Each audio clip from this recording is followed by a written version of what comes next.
My parents and I lived in Kiev, Ukraine. My father worked as an engineer, and that's where I started going to school. But every summer, I would spend time with my mother's parents. They lived in the countryside in Voznesensk, and they were farmers. Just a small plot of land, but enough to where they can go to the farmer's market and sell vegetables and fruits. So I'd spend my summers with them, go with them to the farmer's market. And I had really fond memories of them, and this picture is with me, with them in Voznesensk. They were good people, hardworking people, and enjoyed my summers with them tremendously, just being on the farm, eating cherries, living in the countryside and walking in the forests, sometimes jumping into the river, and it was really a nice way to spend the summers over there.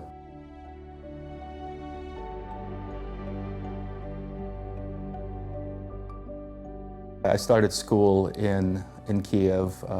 The school was actually fairly close to where our apartment was. Only went there for a short time before we actually moved. My father was an engineer. He had a master's degree in engineering. And my mother also had a job at that point in time. When she came to the United States, she went back to school and became a nurse, but that was not her profession in the Ukraine. And my parents vaguely had some distant relatives that lived in the United States. At that point in time, there was no internet, there was no real television about what life was like in the United States, but people heard rumors that it was a better life. And so, although we had a good life in Kiev, times were difficult. You couldn't buy a car if you wanted to. There was a long wait list.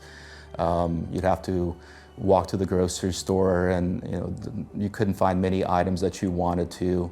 Perhaps if you knew the butcher very well, you might be able to get some good cuts of meat. But basically, it was not the easiest of times by American standards, at least. And then there was the whole history of living in the Ukraine. Both my grandparents, my grandfathers were in World War II, and my grandfather on my mother's side came back to after the war, and at that point in time, Stalin started taking a lot of properties away from people. So my family on my mother's side had always been farmers, but their farms were taken away for the most part. And some of my relatives were put in jail because that was the easiest way to take their property. And of course, my family is Jewish, and there was a lot of anti-Semitism. My parents tell me that the paperwork they had, sort of like the driver's licenses that they have in America, would actually say Jewish on it, so people would instantly realize that that was your faith and treat you accordingly. And so my parents wanted to leave the USSR and go to America, where they heard life was much better. And I can't understand how brave they were at that point in time, because now everything is connected. You hear about what life is like in other countries. You can go online and understand what people are doing and what kind of job opportunities may be there. Back then, there were no such things. You had no television that talked about the outside world. In fact, it pinpointed how the bad things were in America, but not the good things. You couldn't listen to the radio and understand how things were in other countries, and of course, certainly no internet. And so it was really a leap of faith. They packed up their bags and they came without knowing what life would be like, came without really understanding what their futures would entail, just knowing that it was an opportunity and a better opportunity than they had over there. Their dream was always to have a house and have a car and have those things that I think many people in America kind of take it for granted. And so they worked and were able to get that.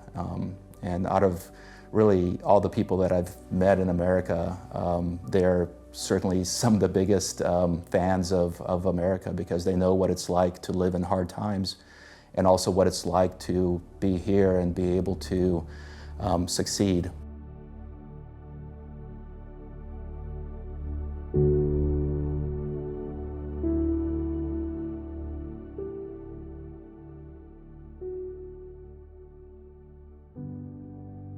We weren't able to go back for quite a while until the USSR split up, and that was certainly difficult for my family.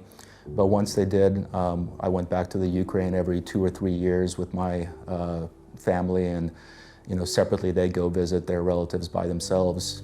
And it was an interesting time. The Kiev had changed quite a bit in that period of time.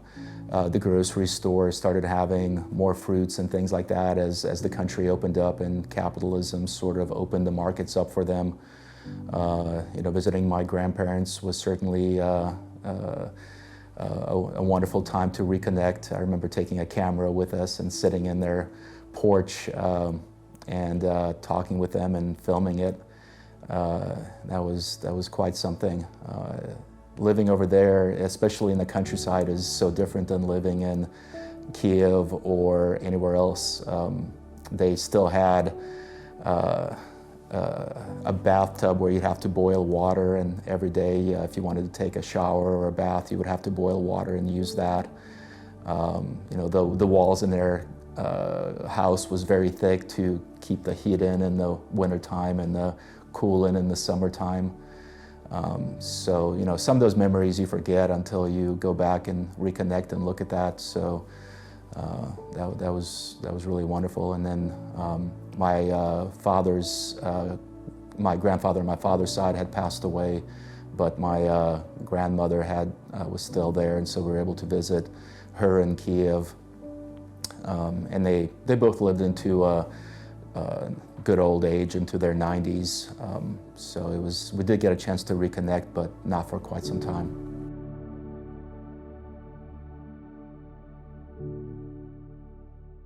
My parents wanted me to really immerse myself in the culture and fit in and make good grades, and to do that they really focused me on speaking English as much as possible, watching American TV. And looking back on it, I wish I had gone to a Russian school or kept up my Russian better.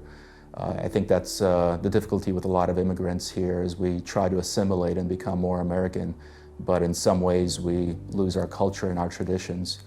And still to this day I celebrate Old New Year here in Portland. There's a band called Chervona that plays, I believe it's in the Star Theater. So I invite friends over and I make a Russian meal, and then we go and listen to Chervona play at the Star Theater. It's not quite my tradition growing up, but it's still something that connects me to the community, and I think that's very important. Yeah, it's hard to describe. It feels in some ways like home. You see people that dress in the way you remember, the authentic clothing. I still have my grandfather's shirt with all the embroidery on it. From when he was young, and it actually fits me pretty well.